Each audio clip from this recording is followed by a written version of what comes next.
Okay, maybe we'll make a start. I'm conscious that many other people will still be joining, but we've got quite a lot to get through today, and I think it's good to crack on. So thank you for joining us, and welcome to this webinar on the Millennium Cohort Study. This is a sort of general introduction, and we've got some really interesting examples of research, as well as the sort of thematic content of the study and some special features.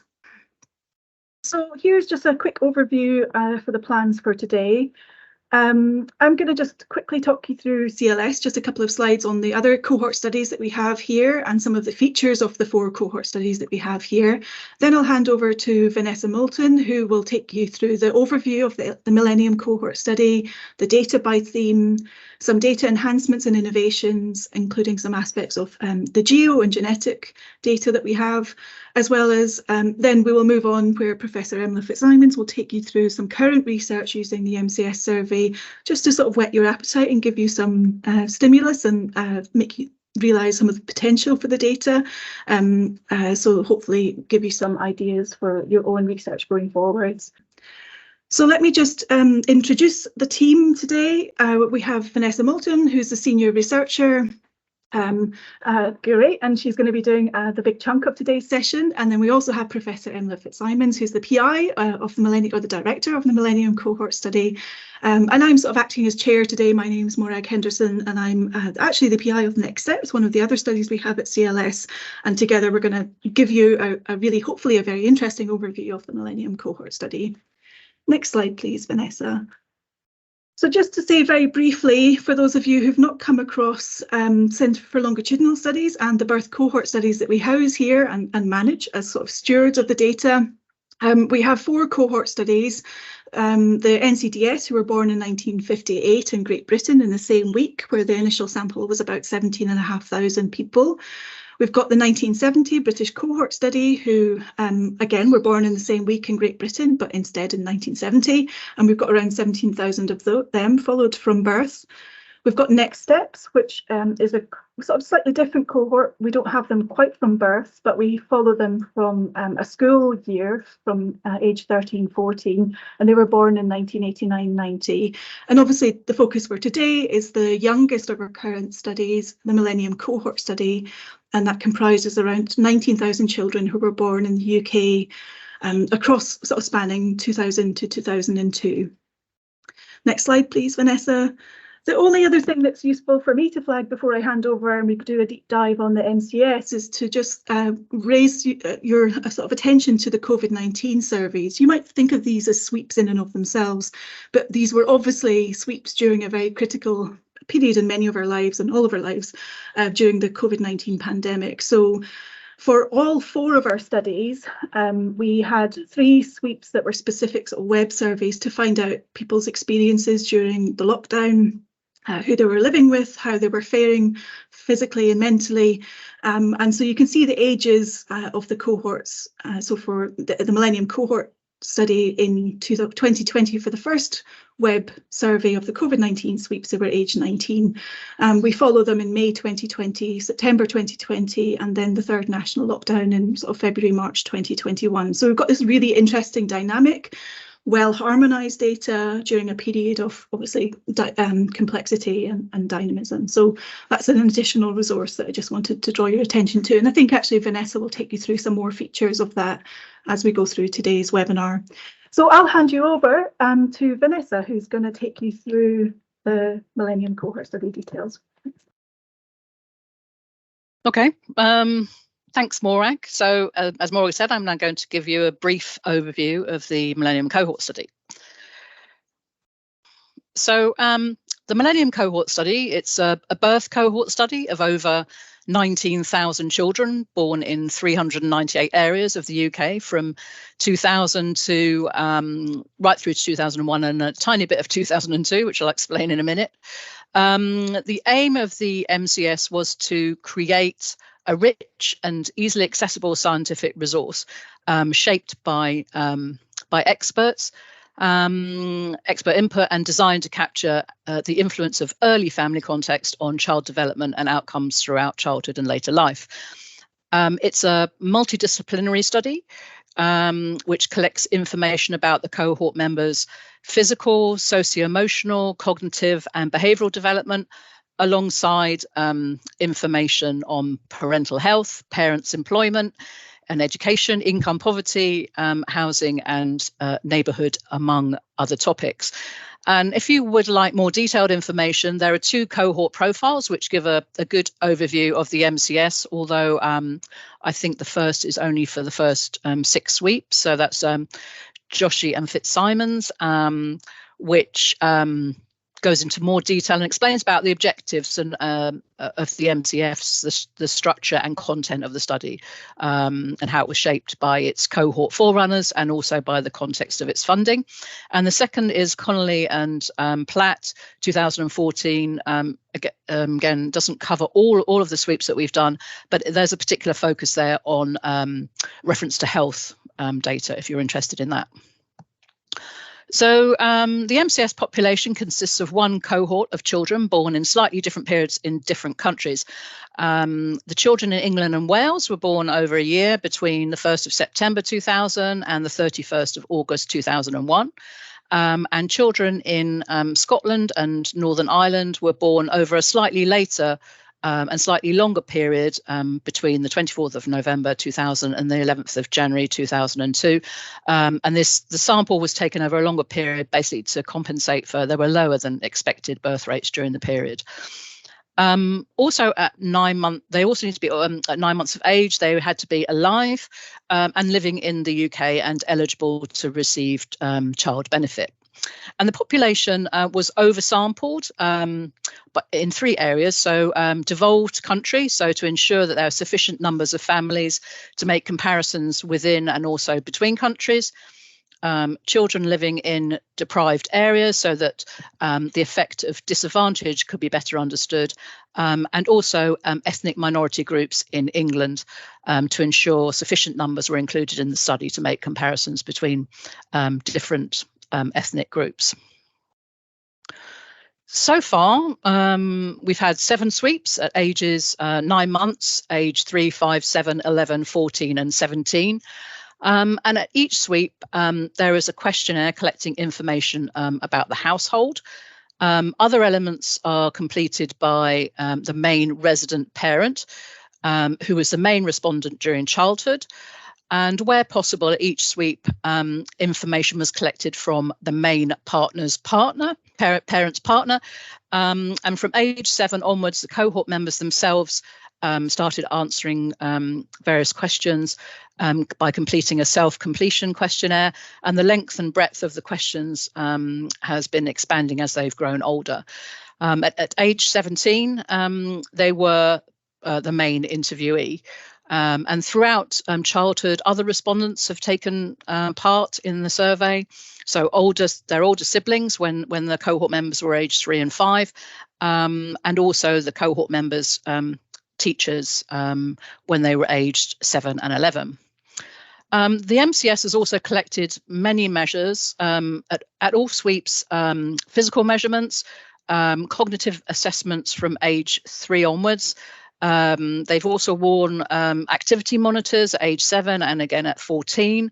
And also at age 14, the cohort member kept time use records, and also saliva was collected for DNA and genotyping. The cohort members' parents and cohort members have been asked also to give consent for administrative data, including health records, education records, parents and the cohort members' economic records, and records relating to police and criminal justice. And we'll talk about all these things in a bit more detail later. So I'd now like to give you a quick overview of the sample. So we started with around 18,500 families. We still have over 10,500 families represented at age 17. But like all longitudinal studies, the MCS suffers from attrition. And here I've given you the numbers for the achieved family samples for each sweep over time. And as you can imagine, we work very hard to reduce attrition and increase engagement through many different activities, including sharing findings, engaging in social media, celebrating their birthdays, etc. And it's worth noting here that these numbers are families, and there are different response rates for the individual cohort members, basically because some of them are twins or form parts of triplets. There's also different sample sizes for the main parent, and again, the main parent's partner have differential response rates. So if you're going to look at these particular groups, please refer to the user guides for more information about the sample. Also to mention that, for example, for the teachers survey at age 7, for example, we had just over 7,000 teachers who participated in that. And also at sweep 2, so age 3, there was a sample boost of over 1,000 new families.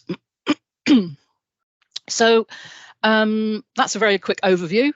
And this next section of the webinar is designed to highlight content by some themes and disciplines. It's by no means extensive or exhaustive. And just to point out that the measures in each sweep, they reflect their age appropriate questions.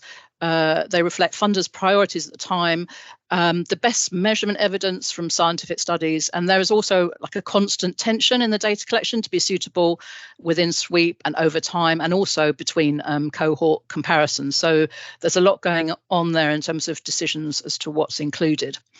And across the life course, obviously here we've got childhood and adolescence, and we will soon have early adulthood. There's a vast amount of information that's been collected about the cohort members and their family and environment, etc. So, okay, so here are the themes I'm going to run through in a bit more detail. And you might consider these to be main explanatory variable of interest or the main dependent variable of interest. So, for example, you might want to look at the relationship between mental health and educational attainment, or by family relations and behaviours and attitudes and so on. And these areas of interest should be embedded in the literature. But as I mentioned, there are many more. So let's start with family and relationships. So we measure who is in the household at all sweeps, so capturing family change and family factors that may influence child development across childhood, including who the cohort member lives with and their relationship to that person, information about the parents, whether they're the biological parents, step or adoptive, whether they have siblings and the number and the age, information on the parents in relation to the cohort member, pregnancy, labour and delivery, and family and the family and the social economic context of the family, so including things like partnership status, the language spoken in the family, parents' employment, class, income and housing. And these can be used to control for early life experience as well as predictors of change as outcomes themselves, or longitudinally over childhood to investigate change or key timings in a child's development. So in this next slide, we've split this into different life stages to illustrate the type of family and relation content available and how it changes to reflect age appropriateness. So in the early years, so age 9 months and 3 years, the content covers the parents' relationship and things like carer involvement from others such as the father and grandparents, etc. Also, the mother's and parents' relationship with the cohort member, so things like maternal attachment, closeness and conflict, and other things too. In the primary school years, there's still a focus on the relationship with the child, obviously, including things like discipline and parenting activities, but it also starts to include the cohort members' relationships with others, so siblings, friends, and the relationship between the main carers themselves. And then moving on to adolescence, the parents and friends that information is still captured, but there's a shift in focus towards things like romantic relationships and sexual experiences. So moving on to education and cognition. Again, education and cognition earlier in life can be used as controls, predictors, as well as outcomes. And as already mentioned, we have parental education for both the mother and partner. Their highest education achieved, and also captured on an ongoing basis if they've gone into any sort of later learning at all. Provision for the child, including early education, foundation stage, profile and equivalence, teacher assessments, and key stage 1, 2, and I think 3 actually, GCSEs, the cohort members, what they want to, their study intentions, in both early on at 11 and 14, and also into higher education, including the relevant intended degree subject. So also across childhood, as I mentioned earlier, a number of cognitive assessments have been completed by the cohort members, and this table groups the tests by the main skill measured. The first assessment at age 9 months, these are the developmental milestones and were completed by the parent, and capture things like social and communication skills, gross motor and coordination skills. At age 3, the cohort member completed the Brecon School Readiness Assessment, as well as a verbal skills measure called Naming Vocabulary, which captures vocabulary. And this measure is repeated at age 5. And other verbal skills are measured at age 7, 11, and vocabulary at age 14. And as well as the cohort member at age 14, the parents also completed the vocabulary test, giving a parental cognitive measure too. Other cognitive domains tested include nonverbal reasoning, mathematics and numeracy, visual processing, and more specific cognitive processes such as decision making and spatial working memory. So the MCS also has a strong focus on health. So throughout childhood, measurements and samples have been collected. So we have height and weight, and this has been collected at every sweep from age 3 to 17, allowing for longitudinal analysis over time and identification for sensitive periods. We also have waist circumference, which was collected at age 5 and 7, and body fat at 3 sweeps from age 11. As well as anthropometrics, samples have been collected, the most recent being the saliva samples at age 14. We've also collected oral fluid samples at age 3 to detect a variety of infections. And we also have collected milk teeth at age 7 to test for lead exposure. And as mentioned earlier, and I'll talk about this a bit more later, the cohort members wore activity monitors at age 7 and 14. So as well as objective measures, there are also self-assessments of parental health, the cohort members' general health and long-standing illness over childhood. In adolescence, there are measures and questions about puberty, periods, contraception, sex and pregnancy. And as well as these samples, objective measures and self-assessment, there is also linked administrative health records at the moment for England, Scotland and Wales. And again, I'll talk a little bit more about that later. And finally, the MCS also collects health behaviours, which could explain some of the health outcomes or that I mentioned or others, or could be explained by early life factors discussed, such as family relations, education and cognition. And these include, excuse me, physical activity, diet, including eating choices, dieting and body image.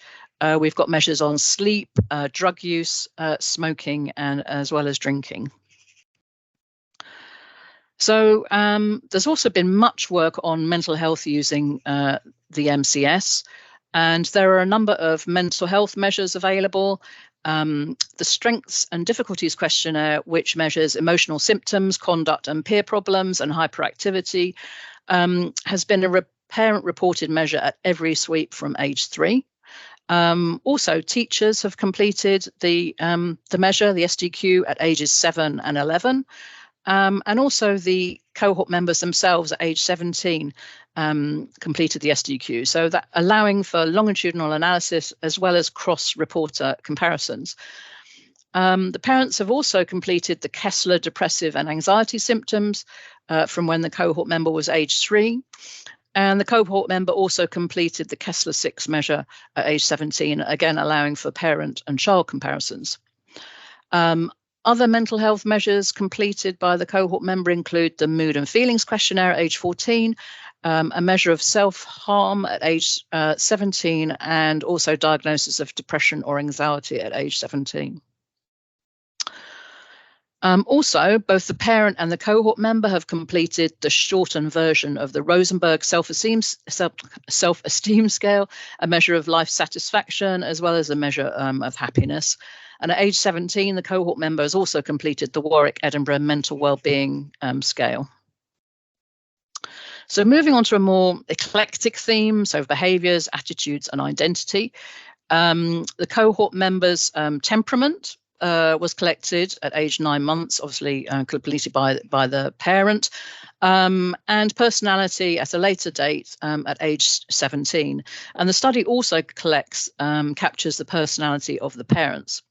Other psychosocial measures include self-regulation, so independence, and self-regulation, emotional dysregulation, etc. in early childhood, self-control in adolescence, and other areas including risk, bullying, and victimization. And in addition, the study collects information on the cohort members' activities and interests throughout mid and later childhood, their aspirations for the future in education, work, relationships, and material wealth.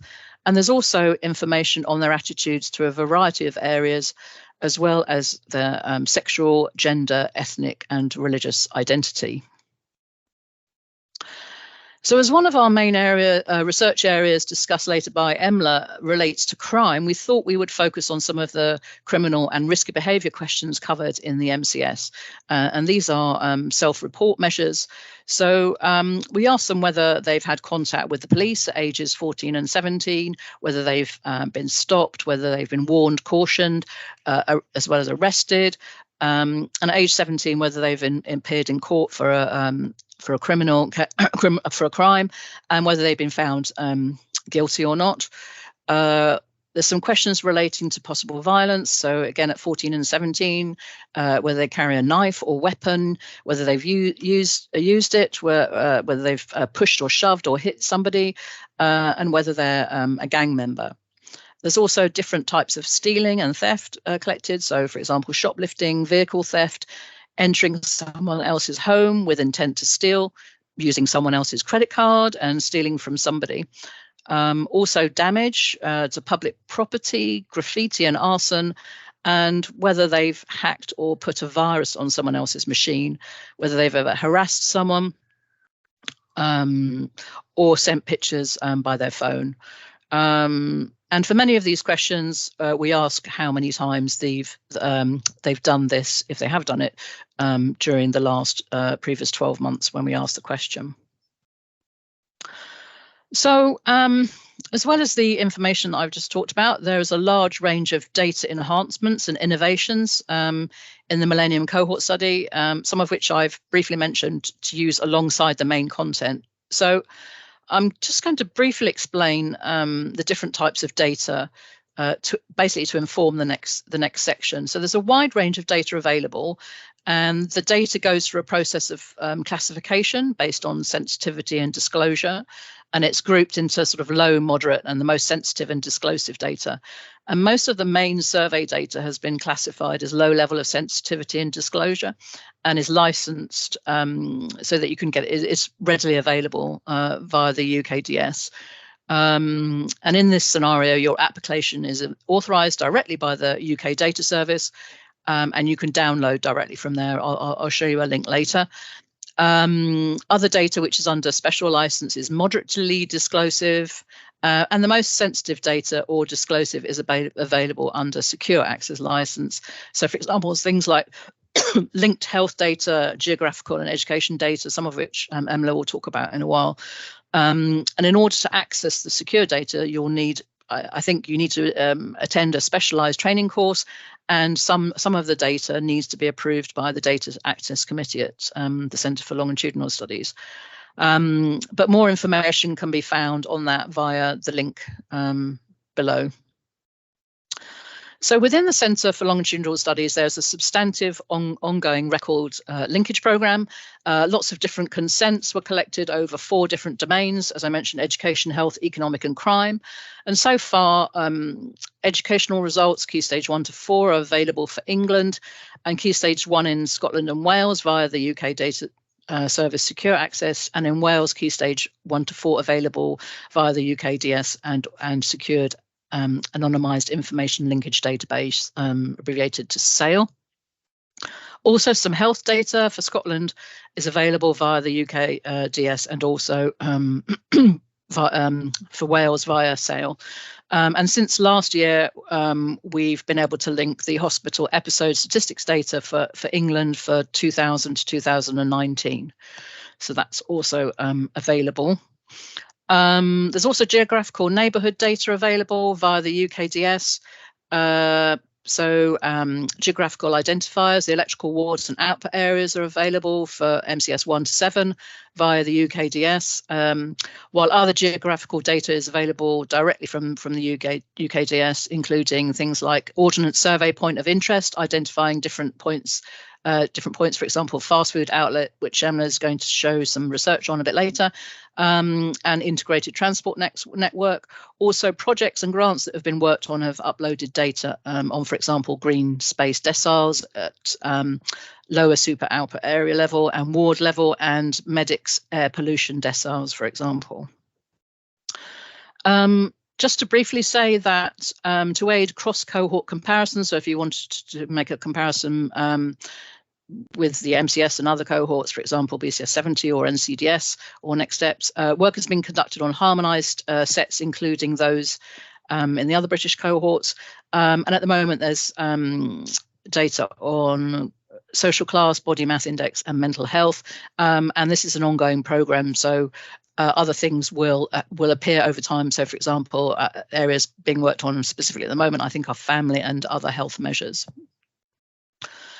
In addition to the ongoing cohort data collection, as Morag mentioned, from early 2020 to early 21, cohort members have been completing COVID-19 surveys.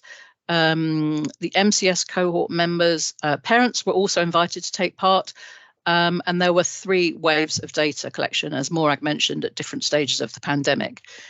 The surveys were completed online with a small amount of telephone follow-up at wave 3.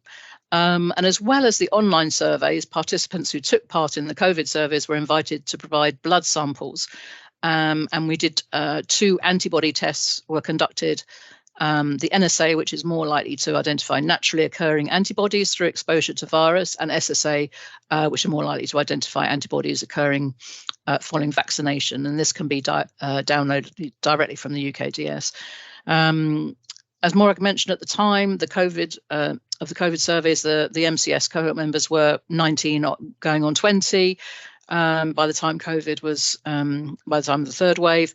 And what makes the CLS COVID surveys unique from most other COVID surveys is that they are embedded in the surveys, and that they can be used with all the wealth of prospective information that I've mentioned and more collected pre-pandemic to investigate outcomes during the pandemic.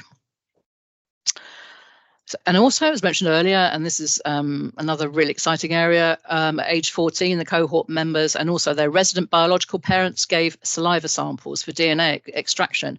So for just under half of the sample, there is a triad. So DNA for the cohort member, the biological mother and the biological father available, which is amazing. And for 44% of them, there's data available for the cohort member and one biological parent.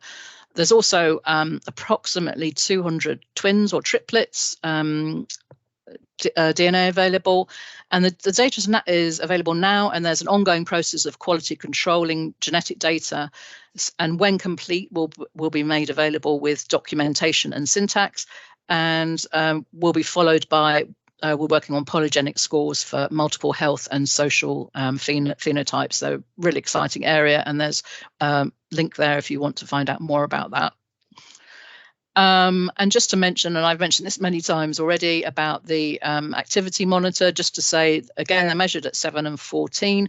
And at age 7, the actigraph was worn around the waist, was worn on the waist every day for 7 days, and the GINA active accelerometer was worn on the wrist for 1 weekday and 1 weekend day, and measured physical and sedentary activity. And as I mentioned, it was linked with the time use diary. So we can look at, or you can look at, if you want to, look at what they were doing at the time, alongside the activity monitor. And we've grouped the time use diary into various different activity codes at a higher and a lower level, so you can have a look and see what they've been up to. So I'm now going to very briefly focus on a few of the resources and information available to help you find out more about the MCS. So as I keep mentioning, the UK Data Service, and if you haven't picked this up already, the MCS data is available mainly via the UK Data Service. It's free to download for students, academics, government analysts, and the third sector. And there's the link there. And just to say that there's a wealth of resources available to help you on the Millennium Cohort Study. Pages of the CLS website are really useful. They give an overview of the study features, latest news and findings, and you can also access various guides, reports, documentation, and dictionaries. Here's an example of some of those. So you have the age 17 user guide, for example, and there's a user guide for the specifically for the first five surveys. And these are all available on the MCS CLS website. And also when you download your data from the UKDS, alongside that, there'll be these guides and various other information you'll be able to look at as well. And I would suggest, if you're new to the Millennium Cohort Study, to get started, I would suggest visiting the website, the MCS website, and then maybe the most recent study guide as your first port of call in terms of what data you want to look at what age. There's also a training, I want to focus on that, just show you there's a training and support page with links to key videos and specialist data, for example. And just to highlight 2 upcoming events, if you want to learn more from, hear more about researchers' work using the Millennium Cohort Study data, then have a look at the link here. So the Children of the Noughties, a conference to celebrate 21 years of the Millennium Cohort Study, and that's on the 12th and 13th of June. And also just to say that there's also an event focusing specifically on mental health in the CLS cohorts, the 58, the 70, the 89, 90, and the Millennium Cohort Study, and looking at the measures, also particular research that's been done in this area, and that's on the 12th of July. And I'm not sure it's you can log on to that yet, but that will be appearing soon. So there's the link for the CLS events. And also on the training support pages, there are some videos. So if you want to know more about the Millennium Cohort Study, there is a longer version of this introduction, more in depth, which goes into things like sample design, for example, weights, and access, more on accessing the data. You can look at those, and also there are other recordings, for example, on linked education and health data, and various other things on the training page. So I just want to finish by before we hear from Emla, by saying about what's next in the Millennium Cohort Study. So MCS-8 is the next survey, and this is the age 23 survey. So main stage fieldwork starts in September, and in the initial stages we're testing different modes, so face-to-face, only versus sequential mixed mode, so online first, and then picking up non-responders by face-to-face to test to see whether we get higher response rates that way. And the data deposit on that should be in 2025, and also some linked administrative data that might be that might interest you is the police national computer for England. That's by the end of 2023. And the Police UK monthly street level police data for England and Wales, which I think Emla's going to talk about in a minute, again will be available hopefully this year. And in terms of the age 23 survey, it's going to cover very similar topics to previous surveys, but focusing obviously more on things like employment. We've also got physical health, health behaviours. We've got a working memory measure, mental health and well-being, relationships, similar risky and criminal behaviours, as discussed earlier. And also, you know, as the life cycle kicks in, we'll be interviewing the resident partners of the cohort members and collecting information on their offspring as well. Okay, so I'm now going to pass you over to Emla, who's going to give you an overview of the new research she and Nicholas have been working on in the Millennium Cohort Study using linked data. So Vanessa mentioned this already, the fact that there's lots and lots of opportunity to do work with geo-environmental data linked to MCS and indeed all our cohorts. So I wanted to just give a couple of examples of some work we've been doing around that recently. So the cohorts contain, let me go on to the next slide. The cohorts contain, oh gosh, there goes my doorbell. Sorry about that, ignore. A longitudinal record of places where participants have lived over their lifetimes, and also other locations they may have spent a significant amount of time at, for instance, schools. So the growing availability of spatial data at increasingly granular levels is enabling a deeper understanding of the role of the wider environment on children's development and outcomes, including things like socioeconomic conditions such as local unemployment and crime rates, environmental exposure such as pollution, and also access to services and amenities such as green space, distance to local shops, and so on. So there's lots and lots of potential to link lots of external data sources to the cohorts. As Vanessa mentioned, they can be linked at different levels of geographical identifier. So postcodes is what we've linked both of these pieces of data that are on the screen to MCS on the basis of. That's considered the highest kind of level of sensitivity of data. So that's classified as special control data or tier 3.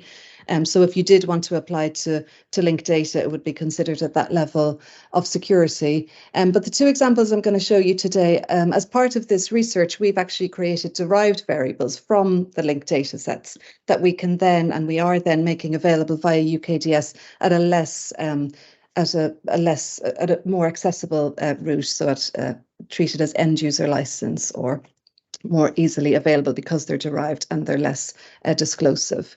So I'll just describe what these pieces of research are. So the first is looking at the role of the obesogenic environment in driving dietary habits and children's weight. So the aim of the project was to examine how proximity to fast food restaurants relates to children's weight, measured using lots of different variables from MCS, including BMI, and then using a threshold measure for obesity and overweight. So to look at this, we linked ordnance survey points of interest data to the Millennium Cohort Study. So the POI data contain geocoded information on over 4 million commercial and public facilities across Great Britain, and it's available annually from 2005 to 2013. So we were particularly interested in fast food, so that's what we linked in for this project. And then for the MCS cohort members, we constructed buffers around where they lived and around where they went to school. And we created buffers of different distances, so 400, 800 and 1600 metre buffers. And that roughly equates to 5-minute, 10-minute and 20-minute walking distance. And we were very interested in understanding whether there was a relationship between proximity to fast foods and children's weight gain during childhood and adolescence. And to look at that, we used individual fixed effects models. So we exploited changes in fast food restaurants near their homes and schools over time, controlling for lots and lots of area level and demographic characteristics as well, in order to reduce omitted variables bias. So let me move on. So in the next few slides, I'm just going to give you a sort of visual example of the type of variation we use in this project, which is, as I mentioned, exploiting changes in fast food restaurants near MCS respondents' homes and schools over time. So if you imagine two cohort members, and this is just a hypothetical picture, but two cohort members, one living in the bottom left corner of the map and the other living in the top right corner of the map. And just for simplicity, imagine they don't move house at all during the period we're looking at. So this is an example at age 7 in 2008. The circles, the orange circles illustrate fast food restaurants. So you can see that the child living in the top right has a higher exposure to fast food restaurants at age 7 than the child in the bottom left. And then when we look at age 11, you can see that the number of fast food restaurants is growing, and it's growing by more in the top right than the bottom left. So the exposure is increasing for that child in the top right. And then age 14, we get further variation in terms of the number of fast food restaurants. So this is really to illustrate we've got very strong variation in the number of fast food restaurants over quite a short period, age 7 to 14, which we can then exploit basically by using individual fixed effects. So within an individual, we exploit the variation in fast food restaurants over time to understand whether, in this case, the child in the top right is experiencing a disproportionately higher gain in weight due to the disproportionately higher increase in fast foods than the child in the bottom left. So that's kind of the crux of the method we apply in the research. This is a map just to show you using actual MCS data, and this is based in London, for actual cohort members, that there is lots of variation in exposure to fast food outlets over time.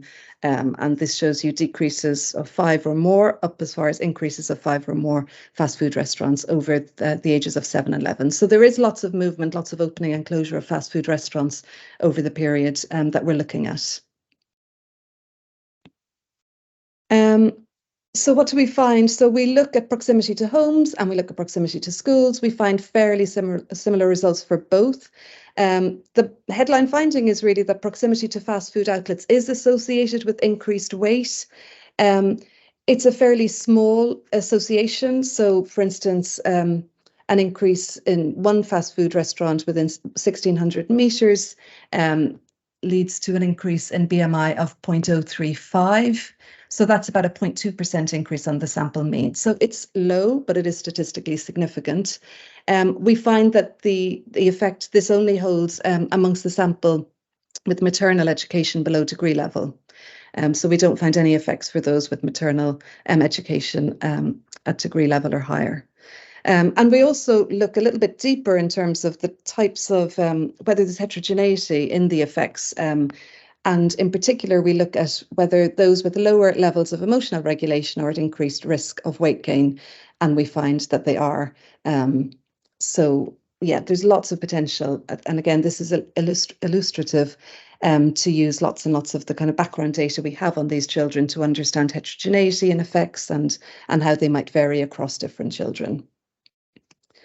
So that data are available via UKDS at the moment, so you can go there and download them very straightforwardly. And if you did want to apply to access the data to derive other variables, you're very welcome to do that via the Data Access Committee that Vanessa mentioned earlier.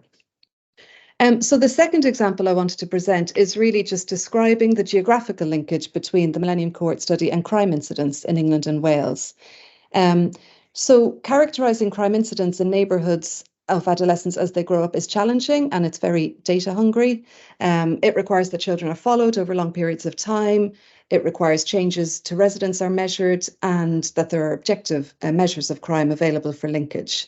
So this is where longitudinal studies really come into their own and enable us to do that and to understand the role of area level changes in crime in driving outcomes. So we have a project where we've linked data that's collected by police, and it's a monthly street level database held by Police UK, who routinely collect and curate crime incidents reported across the country, across England and Wales, to different police forces. And this is just to give you a flavour of the data. It's very granular because it is at street level, so lots and lots of opportunities to really understand what's happening at a very local area level. The data are validated and geomasked, so they're anonymised to minimise privacy risks of victims, whilst at the same time maintaining an approximate location of the crime incident. So it's not the exact location, but it is very close.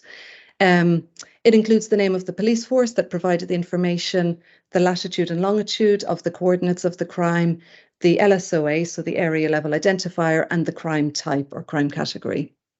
And it also includes the outcomes associated with the crime, such as whether the offender was sent to prison, under investigation, and so on. So these data we've linked to MCS on the basis of MCS postcodes, residential postcodes. And this slide here just shows you the different categories of crime that are included in the data, which I won't read through, but yeah, sort of categories that you might expect one would see. There are lots and lots of opportunities to use the data, and as I said, it's very granular and it is at street level and can be linked in at postcode level, which is brilliant.